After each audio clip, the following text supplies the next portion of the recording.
Let's look at 13, and then we'll look at number 5.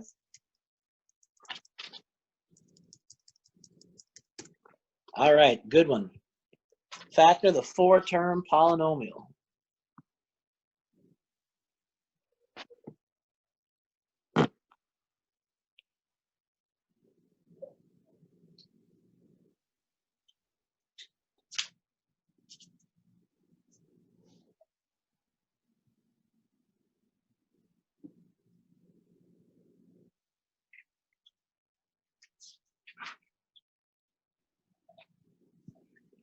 Okay, 1, 2, 3, 4. 4-term polynomial. 1, 2, 3, 4. Whenever you see 4-term polynomial, it's always going to be factor by grouping, which means I need to make 2 groups. And if you're going to make 2 groups, hey, why not group the first 2 and then group the second 2? Now, if you remember, we were still in class when we did this, right? Mm-hmm. What are the colors I used for factor by grouping? Red and blue. That's right. Okay, red and blue. Okay, the first time I did it, my red and blue on the board were very Spider-Man-like, and my son was all into Spider-Man. So here's my red and my blue, and that tells me that I'm making 2 groups, a red group and a blue group. Now it's just taking out the GCF of both of these. So when I look at the red group and I say, what is the greatest common factor that I can take out? Well, I can take a 5 out. I'm dividing it out, and I can divide out an x. So if I divide out a 5x, I'll be left with 3x in the first term minus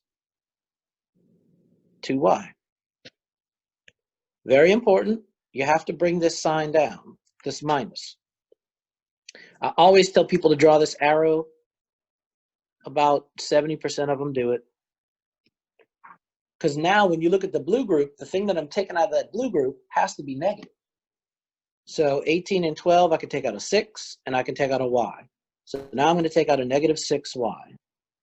And when I do that, I'll be left with, the first term, I'll be left with a positive 3x minus, okay, since I'm taking out a negative here, this is going to turn into a minus. Oh, okay, that makes sense. 2y. Okay, and now is usually where I stop and I ask everybody, am I happy? Yes. I am happy. Look at this and look at that. Right? There's my big smiley face. I'm happy because this is the same thing.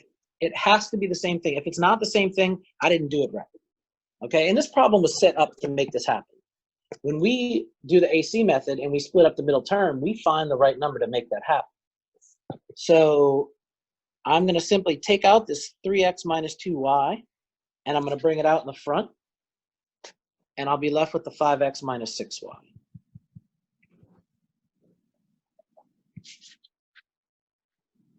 (3x minus 2y) times. It can go in any order, or it got to be in that order.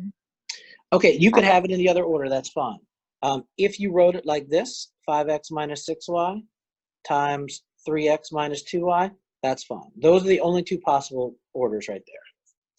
Okay, and that's the commutative property of multiplication.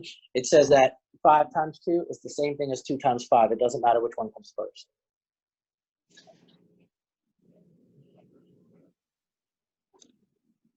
All right, anybody want to check me, make sure that's the answer at the end? Yes. And you said as long as they both match before you cancel them out, that's the right track, you said? You're on the right track? Yeah, so what I'm doing now, you see this 3x minus 2y and 3x minus 2y? I am pulling that out of this whole thing. So I'm taking this one and I'm pulling it out, okay? And then it's gone. And I'm taking this one and I'm pulling it out. And see what I'm left with, that 5x minus 6y? So when I go to pull them out, really that is now my greatest common factor. 3x minus 2y is my greatest common factor that I take out of both of these bigger terms. So that's why it has to be the same. Because if it wasn't the same, I couldn't take it out. That's what I meant. Like you said, create that smiley faces. They're both the same. Have to be the same, okay? And that's why I said, hey, am I happy? And then I made that big old smiley face. That's where the smiley face came from. Is that the same?